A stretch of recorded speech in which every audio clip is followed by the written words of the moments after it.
28 korporasi ini. Baru ini pertama keputusan pemerintah mencabut perizinan berusaha korporasi yang begitu besar. Betul. Selama ini 1 atau 2 pun jarang kita dengar. Ya, Presiden ragu nggak sih waktu itu untuk yang satu ini? Malah dia sampaikan usut tuntas, tidak hanya proses administratifnya. Apabila ada pelanggaran di proses, saya tidak mau masalahnya hanya soal administratif perdata, tapi pidanakan apabila terbukti ada pelanggaran. Masyarakat tuh merasa surprise ketika di antara 28 perusahaan yang dicabut izinnya itu ada PT Toba Pub Lestari Tbk. Ini satu-satunya perusahaan terbuka yang ada, dan perusahaan ini sudah lama berkonflik dengan masyarakat adat. Ya, bahkan disebut-sebut salah seorang pejabat kita berada di perusahaan itu. Bang, boleh cerita dong, apakah ketika menentukan itu ada satgas ini rumit nggak sih? Artinya pakai kiku atau ada sesuatu? Dengan tegas Presiden Prabowo pada rapat terbatas itu mengatakan untuk tidak ragu apabila ada perbuatan pidana yang dilakukan oleh subjek hukum itu, pelanggaran. Tadi perusahaan yang Mas Febi sebut, kita sudah memiliki konstruksi atau dokumen siapa-siapa ya yang pengendalinya. Terus kemana asetnya? Bagaimana hitungan neraca? Asetnya keluar negeri. Ya. Gimana hitungan pembayaran pajaknya? Oh, sudah ada data komplit. Sudah ada komplit. Seperti contoh tadi Pak, yang perusahaan yang disebut itu, kita udah tahu bagaimana pembayaran kewajibannya, ya, bagaimana profitnya, bagaimana ruginya. Kita punya data yang kuat tentang itu, yang apabila diperlukan tentu berdasarkan tugas kewenangan ini juga kita sudah punya backup datanya. Untuk dilanjutkan ke proses berikutnya. Iya, proses hukumnya. Tidak berhenti hanya di soal tutup. Ya, karena konsekuensi tutup itu dia bisa muncul dengan baju lain. Tetapi pertanggungjawaban pidana itulah otoritas negara, kedaulatan negara.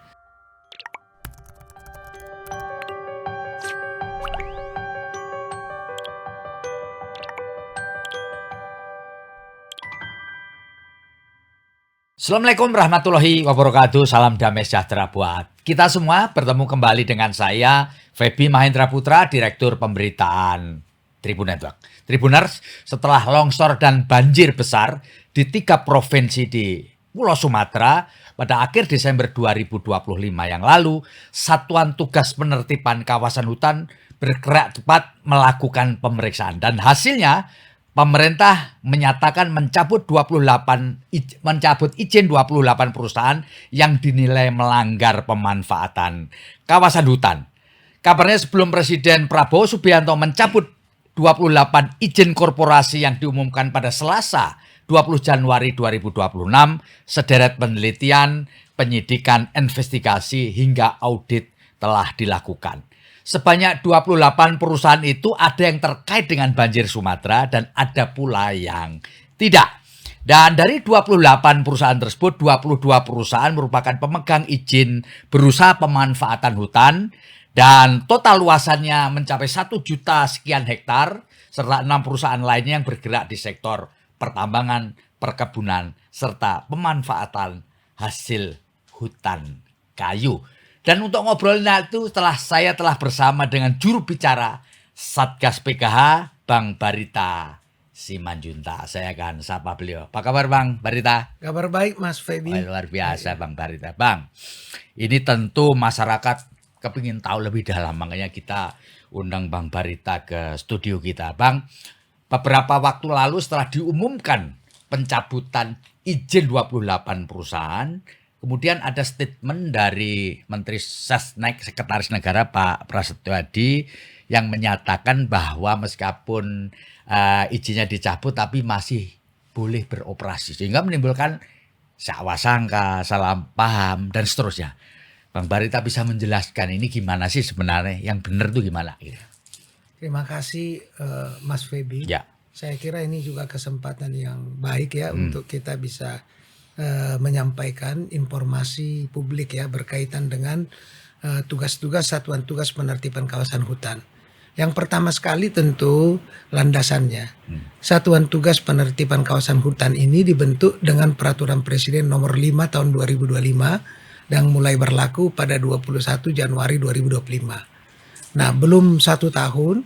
Nah, capaian kinerja Satgas itu penguasaan kembali lahan hutan yang dikelola secara tidak sah oleh subjek hukum itu sudah mencapai 4.009.000 hektar. 4.009.000 Ya. hektar. Nah, itu yaitu penguasaan kembali atas penguasaan tidak sah yang dilakukan oleh korporasi dan subjek hukum. Kemudian yang kedua, pada sekitar Oktober November 2025 kemarin terjadi bencana ya, banjir yang menimpa 3 kawasan berdampak, yaitu Provinsi Aceh, Sumatera Utara, Sumatera Barat. Nah, dalam kaitan bencana ini, karena itu patut diduga bersumber dari kawasan hutan, tentu saja tim Satgas melakukan serangkaian kegiatan yang bersifat penelitian, pengumpulan data, pengecekan, verifikasi, pencocokan, validasi di lapangan. Dan dari situlah ditemukan, juga sudah disampaikan oleh Satgas beberapa waktu yang lalu, ada beberapa korporasi yang melakukan aktivitas di kawasan hutan itu, khususnya di daerah aliran sungai, dengan beberapa rekomendasi. Pada saat yang sama, otoritas kehutanan juga melakukan fungsi-fungsi penegakan hukum melalui penyidik pegawai negeri sipil yang ada di sana. Dan karena Satgas ini terdiri dari 12 kementerian lembaga yang punya kewenangan berkaitan dengan hutan, di situ ada pengarah Menteri Pertahanan, wakil pengarah itu ada Jaksa Agung, Kepala Kepolisian, Panglima TNI, BPKP, Menteri SDM, Menteri Keuangan, Menteri Agraria Tata Ruang, lalu Badan Informasi Geospasial, 12 kementerian. Begitu juga pelaksananya, di situ ada Pak Febri Adriansyah selaku Jaksa Agung Muda Pidana Khusus, wakilnya pelaksana itu ada Pak Letjen Richard Tampu Bolon, lalu ada Kepala Bareskrim Polri, sampai seluruh lengkap 12 kementerian lembaga. Nah, karena Satgas ini menjadi atap dari 12 kementerian lembaga yang punya kaitan dengan penataan kawasan hutan, penertiban, maka koordinasinya tentu lebih efektif. Nah, dari situ beberapa waktu yang lalu Kementerian Kehutanan sudah menyampaikan bahwa ada 22 korporasi yang melakukan pelanggaran ya di kawasan hutan. Pelanggaran itu macam-macam. Apakah pelanggaran itu berkaitan dengan penyalahgunaan izin, lalu pengelolaan kawasan, alih fungsi dalam praktek kawasan hutan yang digunakan tidak semestinya, termasuk kewajiban penanaman kembali kawasan hutan yang dikelola, itu macam-macam. Nah, itu 22. Tidak selalu dari 22 korporasi itu berkaitan dengan banjir. Tetapi juga pendeknya setiap pelanggaran. Nah, lalu Satgas juga melakukan penyidikan sesuai tugas kewenangannya, juga menemukan ada 6 korporasi. Nah, dari 28 korporasi itu ada macam-macam, Mas Febri. Ada korporasi yang berkaitan dengan perkebunan sawit, ada juga yang berkaitan dengan penguasaan pengelolaan hutan, pemanfaatan hutan, ada yang berkaitan dengan tambang, ada yang berkaitan dengan energi, ada yang berkaitan dengan bidang-bidang kegiatan usaha perorangan, gitu ya, macam-macam. Nah, kemudian dari 22 dan 6 itu dilakukan cross check, ya, dilakukan secara mendalam, bukti-bukti yang kuat. Karena pada waktu rapat terbatas yang dipimpin oleh Presiden Prabowo dari Inggris, di situ lengkap 12 kementerian lembaga hadir secara online, daring, dan kemudian juga ada otoritas terkait. Beberapa kali Presiden itu menegaskan bukti-buktinya. Dan karena hasil dari 2 otoritas kehutanan, kembali hasil Satgas adalah akurat, ya, karena faktanya bisa dicek, dokumen datanya juga ada, maka tidak ada pilihan lain. Presiden dengan tegas mengatakan pencabutan perizinan berusaha. Nah, itu diumumkan pada minggu yang lalu, dan ditugaskanlah Menteri Sekretaris Negara untuk melakukan pengumuman. Dan itu menjadi hasil dari rapat terbatas yang dipimpin oleh Presiden. Nah, itu adalah langkah pertama, pengumuman. Ya. Karena bagi presiden sendiri, sebagaimana disampaikan, komitmen beliau adalah menindak semua bentuk pelanggaran.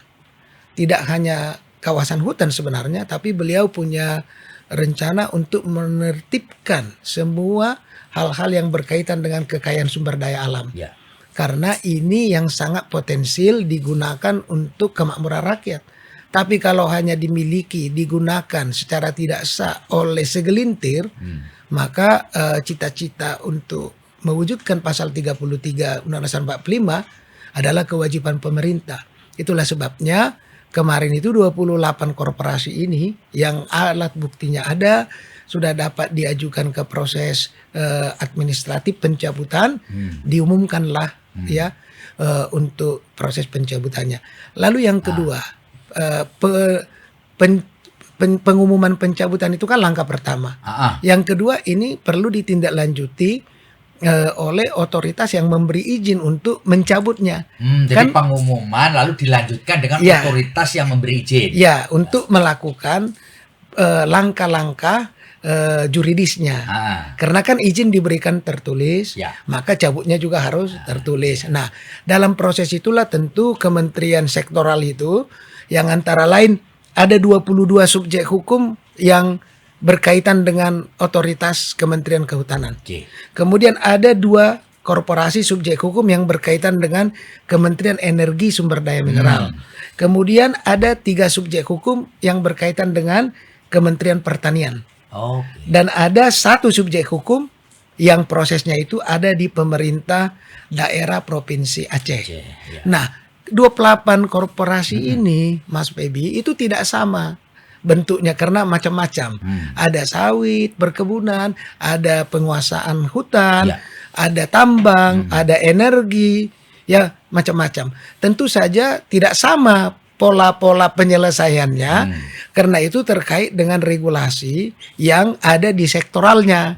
Misalnya kalau berkaitan dengan sawit, berkaitan dengan tambang, nah itu kan ada di sektoralnya, sehingga membutuhkan waktu untuk memastikan ya skema, peraturan, keputusan menteri yang tepat. Ini yang sering disalahpahami ini, ya kan, betul kan? Ya, betul Mas. Jadi skemanya itu kan harus jelas, sebab misalnya dalam satu izin yang diberikan pada korporasi yang berkaitan dengan tambang, di situ kan tidak hanya satu dokumen perizinan, itu ada kalau saya tidak salah ada 5 atau 6. Nah, bagian mana yang dicabut ini kan harus berdasarkan fakta objektif perbuatan korporasi itu yang melanggar. Nah, ini kan langkah-langkah kehati-hatian, langkah-langkah kecermatan yang harus dilakukan oleh administrasi negara dalam hal ini pemberi izin, sehingga ketika dia keluar dalam bentuk keputusan itu sudah konkret, individual dan final. Nah, inilah yang dikoordinasikan. Nah, kemudian kita tidak boleh lupa bahwa korporasi ini kan selalu berkaitan dengan investasi, ya bisnis. Lalu berkaitan dengan tata kelola hulu hilirnya, hilirisasi. Juga berkaitan dengan investasi penanaman modal. Maka tentu saja sektoral Kementerian Investasi, hilirisasi, BKPM itu juga menjadi bagian yang penting untuk langkah-langkah yang berkaitan dengan sektoral yang berhubungan. Ya kan, karena misalnya soal perusahaan itu kalau dia memiliki status terbuka, investasinya itu kan itu otoritasnya itu ada di lintas, tidak hanya di Kementerian Kehutanan. Ya kan, bahwa dia berproduksi kawasan hutan melakukan itu, ya, tapi selanjutnya entitas korporasinya kan membutuhkan perlakuan khusus agar sejalan dengan regulasi. Jadi tidak sederhana ya ini ya. Betul, tidak sederhana. Ya kan, karena orang memandang sederhana kan. Jadi Bang Barita boleh dikatakan bahwa selama proses itu belum kelar, ya kan masih panjang nih, maka perusahaan itu masih boleh menjalankan kegiatannya, gitu kah? Ya, jadi secara juridis, legal formalnya kan ada keputusan. Sudah ada keputusan. Ada keputusan yang tertulis kan, itu kalau kita mau legal formal. tapi pengumumannya sudah ada. Betul. Nah, secara faktual sebenarnya apabila sudah diumumkan, tentu kita menunggu keputusannya. Tapi dalam proses menunggu keputusan itu, karena sudah diumumkan, tidak mungkin itu tiba-tiba dicabut atau direvisi kan. Ya. Harusnya memang seluruh operasional korporasi atau subjek hukum yang sudah diumumkan dicabut, itu melakukan langkah-langkah penyelesaian, yaitu langkah-langkah bagaimana mengatur agar proses itu bisa berjalan. Nah, jadi artinya ini sudah persiapan untuk menyelesaikan. Ya. Jadi kegiatan-kegiatan yang bersifat melaksanakan izin yang sudah diumumkan dicabut itu harusnya sudah mulai dikurangi, tapi pemberesannya. Jadi ini ada proses operasional itu proses pemberesan ya? Iya, harusnya ketika diumumkan. Nah, cuma kalau secara juridis atau legal formalnya kan ada dulu keputusan, itu tidak salah. Tetapi harusnya supaya ini tidak mendatangkan yang kontraproduktif dan menjadi persoalan hukum, tentunya sangat bijak secara profesional korporasi sudah mempersiapkan langkah-langkah untuk menyelesaikan dan melaksanakan apa yang sudah diumumkan tadi. Tetapi kalau tadi dikatakan belum menerima skep, itu proses administratif yang dipersiapkan karena butuh waktu untuk mengkoordinasikan secara komprehensif seluruh elemen yang terkait dalam satu perizinan atau lebih dari satu perizinan sesuai dengan sektoral bisnis korporasi atau subjek hukum itu, Mas Beni. Bang Barita, ini banyak orang kemudian bertanya, apakah proses pencabutan izin dengan segala ikutan administrasinya kelar, apakah cukup berhenti di situ? Lalu apakah kemudian selanjutnya ini barang mau diapain? Gimana Bang? Nah, itulah kemarin, ini sebenarnya waktu ini tepat sekali. Jadi saya sebagai juru bicara Satgas bisa memberikan update info. Dan ini pertanyaan yang baru kemarin itu dibahas, ya, antara lain bagaimana. Maka dalam rapat koordinasi kemarin itu telah diputuskan selanjutnya langkah-langkah penyelesaian itu akan dikoordinasi oleh Kementerian Investasi Hilirisasi BKPM bersama dengan Badan Pengelola Investasi Daya Anagata Nusantara atau Danantara. Nah, inilah nanti yang selanjutnya melakukan penyelesaian terhadap 28 korporasi entitas subjek hukum yang dicabut perizinan usahanya. Tetapi selain itu, Satgas Penertiban Kawasan Hutan sesuai tugas kewenangannya berkewajiban sesuai dengan Perpres itu mengambil alih penguasaan lahan. Jadi yang dikelola secara tidak sah. Lahan itu akan diambil alih oleh Satgas Penertiban Kawasan Hutan sembari menunggu lembaga penyelesaian dari baik Danantara maupun BKPM tadi ya. Untuk dibicarakan solusi terbaik dengan korporasi yang dicabut perizinan usahanya agar tidak berdampak pada masyarakat luas. Karena begini Mas Febi, itu kan perusahaan yang dicabut perizinannya itu ada SDM-nya. Ya betul lah, ada karyawannya, ada orang-orang. Penyelesaiannya itu juga telah secara komprehensif dirumuskan oleh koordinasi kementerian lembaga atas perintah presiden supaya diselesaikan sebaik-baiknya. Jadi artinya kalau dia punya SDM karyawan, bagaimana penyalurannya? Ya. Dan prinsipnya kemarin itu disampaikan tidak boleh ada PHK. Begitu ya, Bang? Kan begitu ya, Mas. Nah, juga ya. Iya. Jadi kalau tidak ada PHK berarti harus ada yang bertanggung jawab. Nah, yang bertanggung jawab siapa? Maka itu dikoordinasi oleh kepentingan investasi BKPM dengan Danantara. Sehingga secara profesional dia bisa diselesaikan dengan cara terbaik yang akan menjadi langkah penyelesaian secara menyeluruh 28 korporasi ini.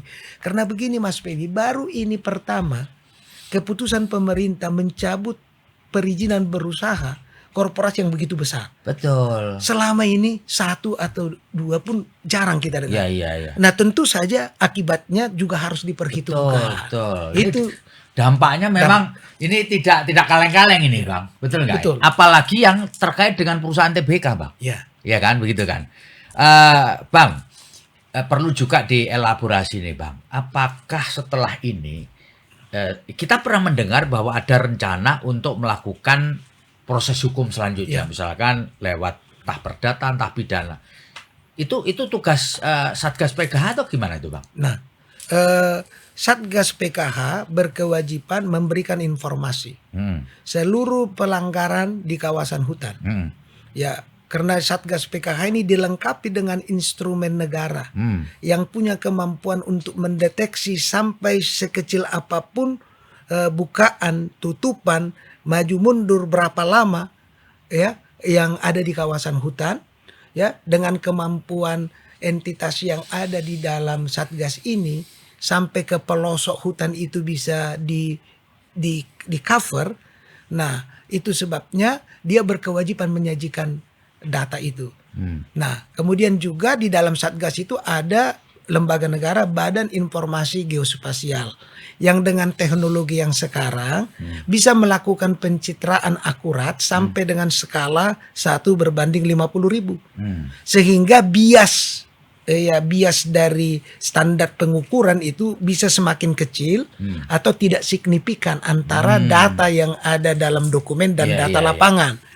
Nah, dikoordinasi, disinkronisasi, dicek data-data itulah kewajiban Satgas untuk menyampaikan kepada otoritas terkait yang juga ada di dalam Satgas itu untuk dilakukan langkah-langkah penegakan hukum bila mana ya ada unsurnya. Ada unsur perbuatan pidana serta siapa yang bertanggung jawab. Itu. Nah, so far, Bang, apakah indikasi ini ada?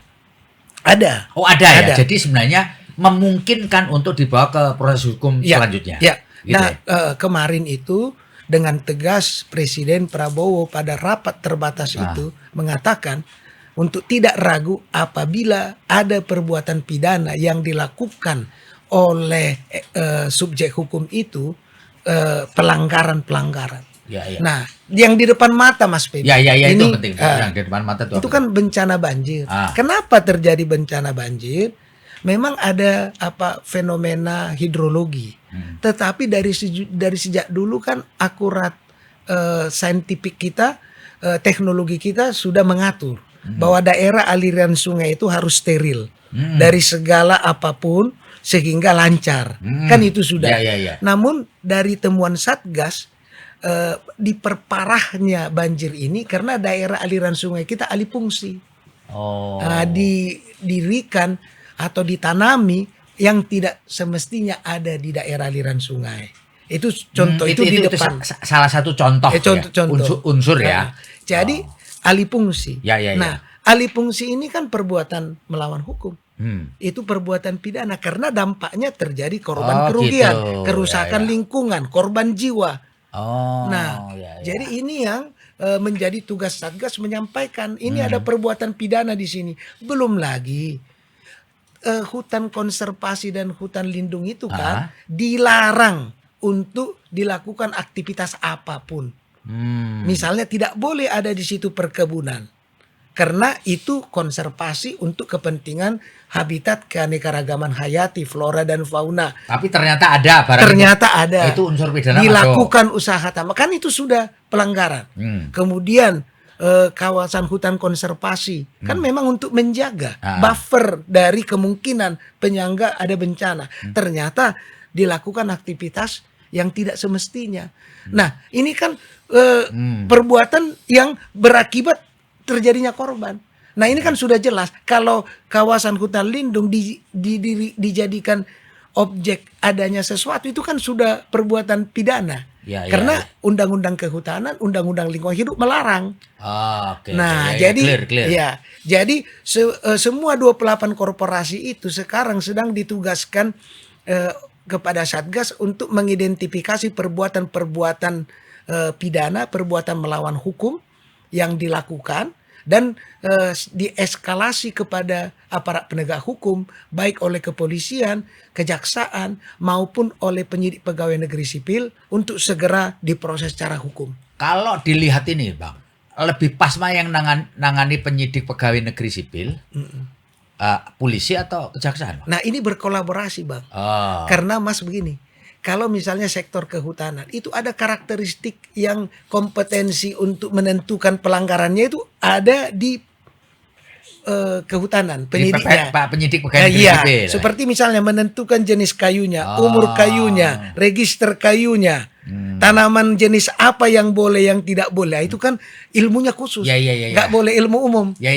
teknis banget gitu teknis ya. banget. Nah itu kompetensi dimiliki oleh teman-teman PPNS kehutanan. Ya. Tetapi karena ini ada di dalam rumah Satgas, tentu proses penyidikan dan pengajuan ke penuntutan di antara lembaga sektor menjadi tidak lama. Misalnya P21-nya bisa karena ada di situ juga. Jadi tidak memakan waktu panjang. Peradilan efisien efektif itu bisa segera terwujud. Ya, Bang. Ini ada satu kejutan lah, Pak. Masyarakat tuh merasa surprise ketika di antara 28 perusahaan yang dicabut izinnya itu ada PT Toba Put Lestari Tbk. Ini satu-satunya perusahaan terbuka yang ada, dan perusahaan ini sudah lama berkonflik dengan masyarakat adat. Ya, bahkan disebut-sebut salah seorang pejabat kita berada di perusahaan itu. Bang, boleh cerita dong. Apakah ketika menentukan itu ada Satgas ini rumit nggak sih? Artinya pakai kiku atau ada sesuatu karena ini perusahaan TBK juga dan udah lama gitu. Bisa cerita Bang, silakan Bang. Ya saya kira kalau saya menyebutkan satu kali lagi ya, ini bukan kita glorify ya, tapi ini adalah visi Presiden Prabowo ketika membentuk Satgas ini, menempatkan unsur-unsur elemen negara yang punya kapasitas tidak dipengaruhi oleh siapapun. Coba bayangkan Mas Febi, ketua pengarahnya itu Menteri Pertahanan. Lalu anggotanya Jaksa Agung, Panglima TNI, Polisi, Kapolri, Kapolri, lalu BPKP kepalanya, yang semua orang tahu bagaimana kapasitas orang-orang itu di Republik ini sekarang. Lalu pelaksananya, ketuanya ada Jampitsus, ada Kepala Bareskrim, ada Kasum TNI, kemudian seluruh elemen 12 kementerian lembaga itu ada untuk mengatasi yang tadi Mas Febi sebut. Selama ini kenapa ini tidak maju-maju? Kan benturannya ada di situ. EUPKU tidak sungkan karena terlibat. Ya kita nggak bisa menutup mata. Ada keterlibatan oknum-oknum yang disebut menikmati segelintir orang itu tapi merugikan hak negara. Itulah. Artinya orang-orang yang punya pengaruh. Pengaruh selama ini. Nah dengan struktur yang demikian, tentu saja bapak-bapak itu tidak akan mempertaruhkan posisi jabatannya hanya untuk satu posisi atau kepentingan lain. Kebangsaan dan nasionalisme sebagaimana disampaikan oleh Presiden itu dilakukan. Itulah sebabnya tidak ada hambatan sampai sekarang dari siapapun, dari orang-orang yang ditengarai punya kemampuan untuk mempengaruhi Satgas untuk bertindak atau tidak bertindak terhadap pelanggaran kawasan. Mundur gitu ya, nggak berani ngalang-ngalangin gitu ya. Bahkan kita juga dengan kementerian sektoral itu punya semangat yang sama. Karena misalnya tadi perusahaan yang Mas Febi sebut, kita sudah memiliki konstruksi atau dokumen siapa-siapa ya yang pengendalinya. Terus kemana asetnya? Bagaimana hitungan neraca? Asetnya keluar negeri. Ya. Gimana hitungan pembayaran pajaknya? Sudah ada data komplit. Sudah ada komplit, dan tim analis tim ekonomi Satgas ini cukup terampil untuk mencari data-data itu. Itulah karena kita dipersatukan oleh satu visi untuk hutan dan kekayaan alam kita hanya untuk kemakmuran rakyat. Seperti contoh tadi Pak, yang perusahaan yang disebut itu kita udah tahu bagaimana pembayaran kewajibannya, ya, bagaimana profitnya, bagaimana ruginya. Kita punya data yang kuat tentang itu, yang apabila diperlukan tentu berdasarkan tugas kewenangan ini juga kita sudah punya backup datanya. Untuk dilanjutkan ke proses berikutnya. Iya, proses hukum. Ya, tidak berhenti hanya di soal tutup. Ya, karena konsekuensi tutup itu dia bisa muncul dengan baju lain.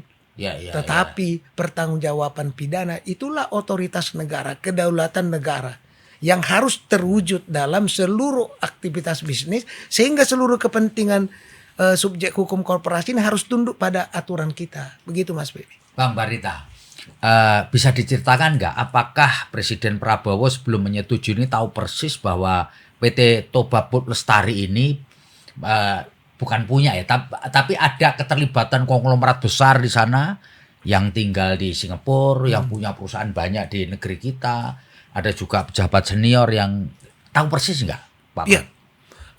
Beliau punya pengetahuan yang luar biasa soal itu.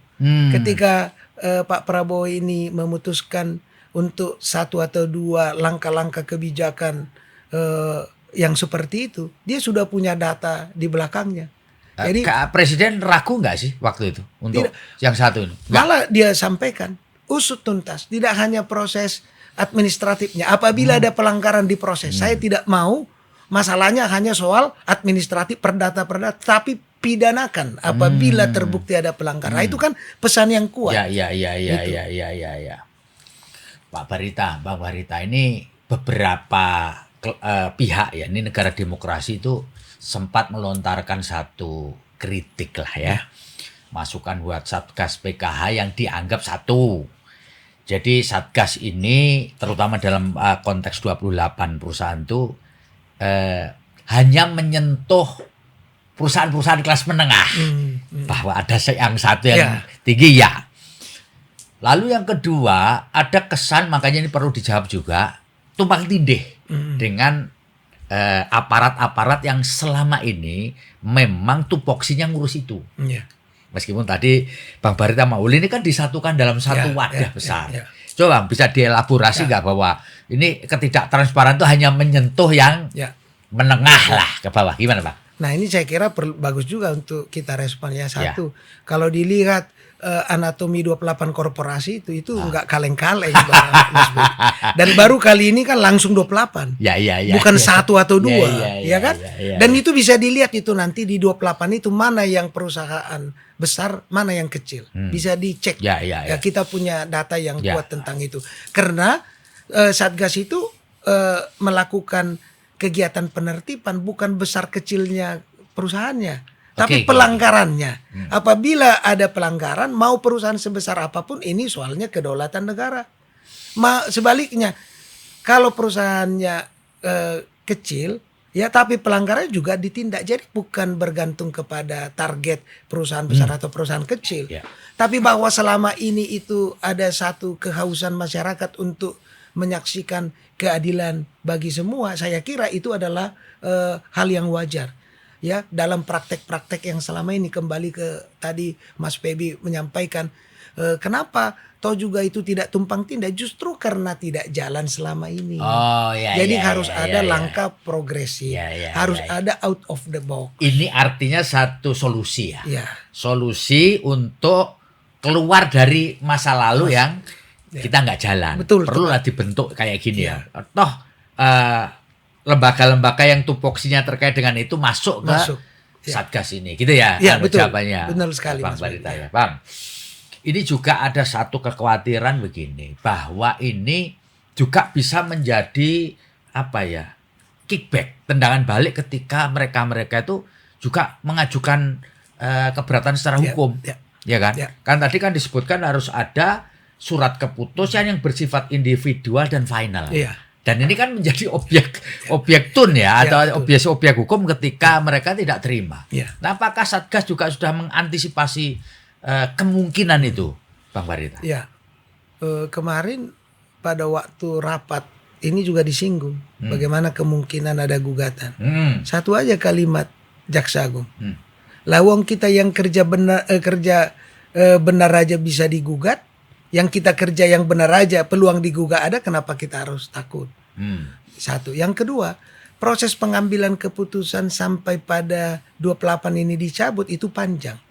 Bukti-bukti dokumen-dokumennya kuat. Sehingga mau diajukan gugatan pun baik Satgas maupun kementerian sektoral itu sudah sangat siap. Karena kita kan negara hukum, bukti-buktinya ya keputusan mencabut itu bukan keputusan yang dibuat tanpa perhitungan, tanpa dokumen, itu semua akurat datanya. Sehingga kita nggak bisa menghalangi setiap orang untuk melakukan hak hukumnya. Ya, ya, ya. Tapi yang bisa kita pastikan adalah Satgas dan Kementerian Sektoral itu siap untuk menghadapi segala resiko. Ya, makanya itu dikelola dalam kerangka manajemen risiko dari setiap tindakan pemerintah yang berkaitan dengan bisnis. Sudah disiapkan langkah-langkah kalau sekiranya ada gugatan dari pihak manapun. Ya, jadi kita sangat siap dengan itu karena yang kita tegakkan adalah kedaulatan negara, kedaulatan hukum, kepentingan rakyat. Tentu itu tidak boleh kalah oleh kepentingan sekelompok orang.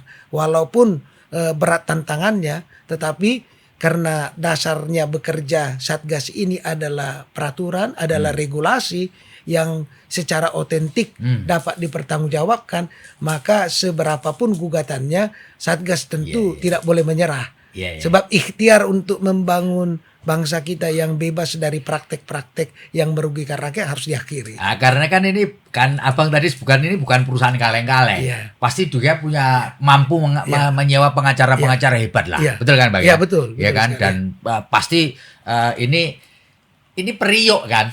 Kalau diganggu kan pasti nggak tinggal diam kan Bang. Ya kan, Mas, karena memang hak mereka juga untuk mengajukan.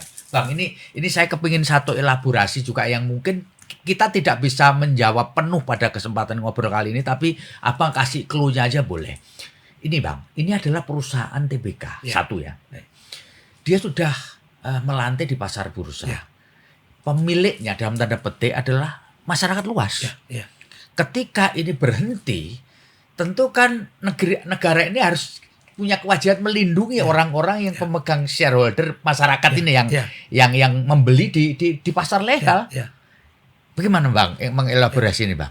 Ya, itu dalam rapat kemarin juga dibahas. Nah, ini penting ini. Itulah sebabnya mengapa ada di situ terlibat Kementerian Investasi Hilirisasi BKPM yang bisa mengcover seluruh kepentingan investasi, baik investasi direct investment maupun investasi tidak langsung, baik yang dilakukan oleh penanaman modal dalam negeri maupun luar. Segala konsekuensi dari di situ yang timbul dari itu sudah menjadi bagian dari perencanaan yang bersifat koordinatif, dan Kementerian Investasi kemarin sudah sangat siap untuk melakukan dan menempuh langkah-langkah bagaimana itu tidak berdampak merugikan pada para shareholder masyarakat yang membeli di secondary market ya. Kemudian yang kedua, di situ juga ada Badan Pengelola Investasi dan Antara dengan kapasitas kemampuan finance-nya, kemampuan mengorganisir secara profesional. Tentu ada jalan keluar bila mana akibat dari pencabutan perizinan berusaha ini berdampak pada pengelolaan yang perlu, maka negara tentu lewat BUMN akan mengambil alih pengelolaannya, sehingga kewajiban-kewajiban korporasi yang legal, yang benar itu akan dilanjutkan dengan tanggung jawab penuh dari instansi yang tadi saya sebutkan. Baru yang ketiga, Mas PB, ini juga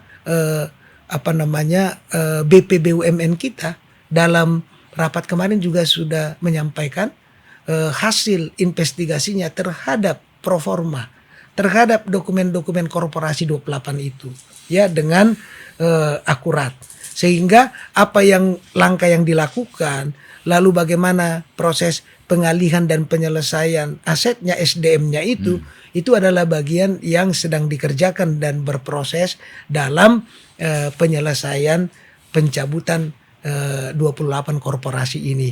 Nah, kita mengharapkan ya itu bisa dilaksanakan dengan baik karena negara sudah turun langsung, pemerintah sudah aktif untuk menyelesaikannya, dan saat ini juga rapat koordinasi, rapat teknis untuk jalan keluar terbaik, seperti tadi pesan untuk tidak merugikan kepentingan masyarakat kecil, tidak boleh ada PHK, itu juga bagian yang harus diperhitungkan. Memang tidak mudah karena menjaga keseimbangan itu. Ya, ini pekerjaan berat ini. Pekerjaan luar biasa, Bang. Ini di pertanyaan pamungkas saya, Bang cerita dong bagaimana sampai kemudian Bang Barita ini terdampar di Satgas PKH setelah retire jadi ketua Komisi Kejaksaan, ini gimana Bang? Ceritanya Bang. Ya, saya kan habis dari Ketua Komisi Kejaksaan bulan Februari tahun 2024 ya. 2000 itu saya udah lupa. 2025 ya kalau saya tidak salah, 2025 Februari.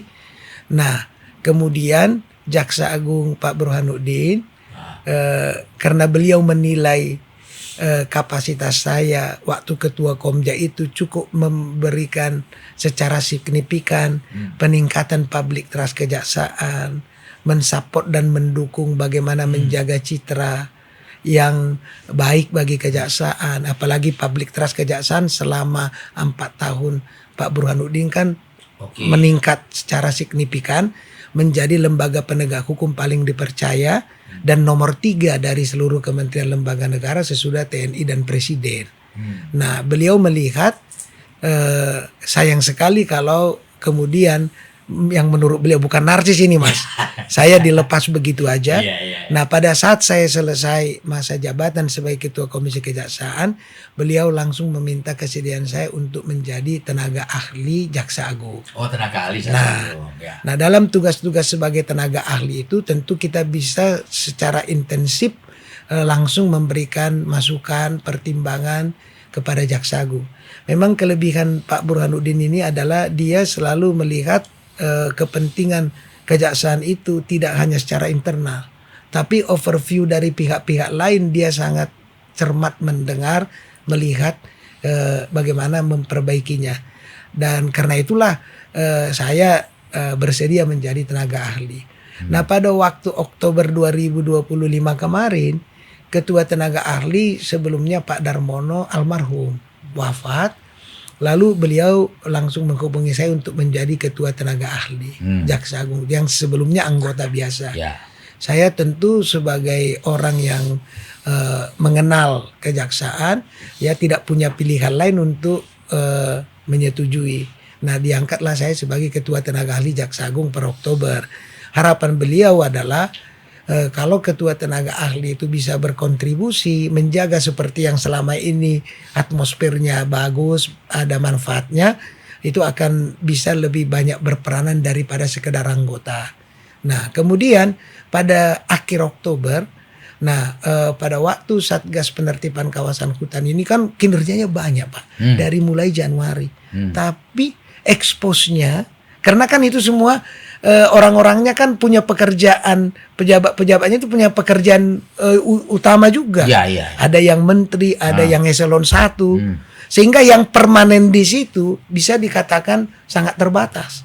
Nah, makin dirasakan bahwa masyarakat ini memerlukan pencerahan, memerlukan komunikasi yang harus dibangun, tidak bisa lagi hanya sambilan. Karena itu perlu ada orang yang dapat membangun informasi publik sekaligus menyerap harapan masyarakat, kontrol dan publikasi, sehingga apa yang dikerjakan Satgas itu diketahui masyarakat dan apa harapan masyarakat bisa sampai ke Satgas. Itulah kemudian Abang diminta menjadi jubir. Pada waktu itu karena Satgas ini kan lintas Mas, ada di situ Kementerian Kehutanan, Menteri Pertahanan, ada BPKP, ada sekian. Tentu Jaksa Agung mengajukan kepada tim ya pada rapat besar itu bagaimana kalau kita sesuai kebutuhan ya perlu mengangkat seorang juru bicara. Nah, dari banyak pilihan-pilihan itu kemudian dilakukan assessment terhadap track record. Nah, diputuskan rapat itulah menyetujui pengangkatan saya sebagai juru bicara Satgas. Namun kemudian disempurnakanlah kedudukan juru bicara Satgas itu dalam keputusan sebagai wakil ketua 1 bidang regulasi, publikasi dan sosialisasi, merangkap juru bicara Satgas Penertiban Kawasan. Itu riwayatnya Mas Ben. Iya, luar biasa berarti. Bang, apakah sepanjang terlibat di dalam Satgas Penertiban Kawasan Hutan itu Abang juga ikut berada di lapangan, melihat di lapangan gitu? Kok saya lihat Abang ketika memberikan penjelasan tuh clear betul ya? Iyalah Bang, saya pertama ikut ke Bangka Belitung. Nah, kemudian ikut ke Morowali. Morowali Ya, ya. kemudian saya juga melakukan peninjauan ke Tesonilo Ah, yang di Riau. Riau, betul. Kemudian terakhir kemarin ke Murung Raya, ke Kalimantan Tengah. Jadi apabila ada kegiatan Satgas yang berupa penguasaan lahan, karena itu kan membutuhkan publikasi. Nah, tentu saja sebagai juru bicara saya harus melihat, harus dapat. Iya. Jadi dapat itu kan kalau kita hadir. Iya, betul. Satu. Yang kedua, dalam rapat-rapat Satgas juga kan, walaupun saya wakil ketua, namun dalam rapat pimpinan supaya kita bisa menangkap apa pesan yang di situ untuk disampaikan, saya juga selalu terlibat.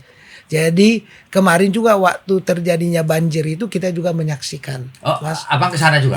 Ya, melakukan kegiatan-kegiatan yang berkaitan dengan tugas Satgas. Bagaimana daerah aliran sungai di itu mengalami hambatan itu sangat serius, Mas. Ya. Artinya sebenarnya Bang Barita tidak hanya duduk di belakang meja, tapi juga involve juga di lapangan, Bang. Betul, Mas. Karena kawasan hutan kita yang ditanami sawit ini, Mas, itu kan sudah memprihatinkan.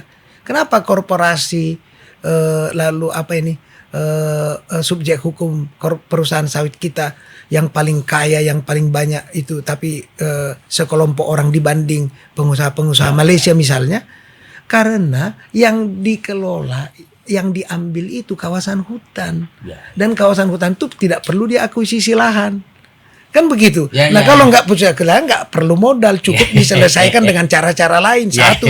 Yang kedua, hutan kita itu hutan tropis, Mas Febi.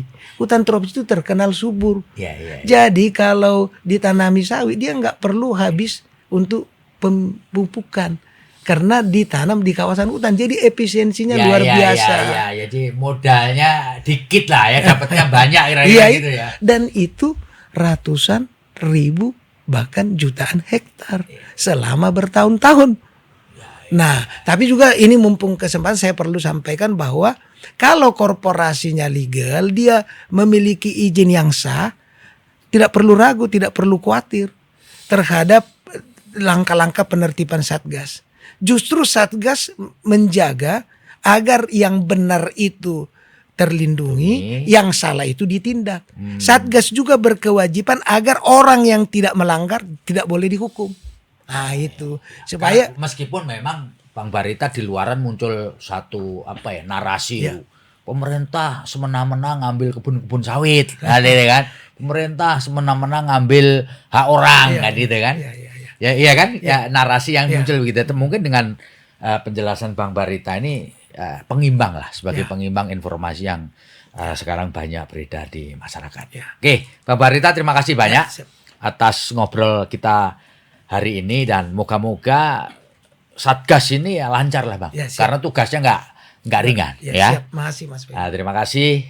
Demikian Tribuner, ngobrol saya dengan juru bicara Satgas Penertiban Kawasan Hutan. Beliau adalah Bang Barita Simanjuta. Sekali lagi terima kasih. Saya Febi Mahendra Putra pamit undur diri. Assalamualaikum warahmatullahi wabarakatuh. Salam damai sejahtera buat kita semua. Dan jangan lupa, apapun yang terjadi, tetaplah bahagia.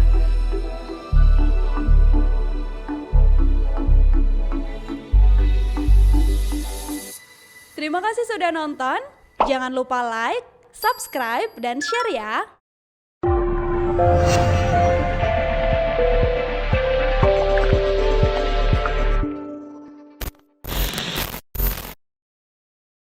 Download Tribun X sekarang. Menghadirkan lokal menjadi Indonesia.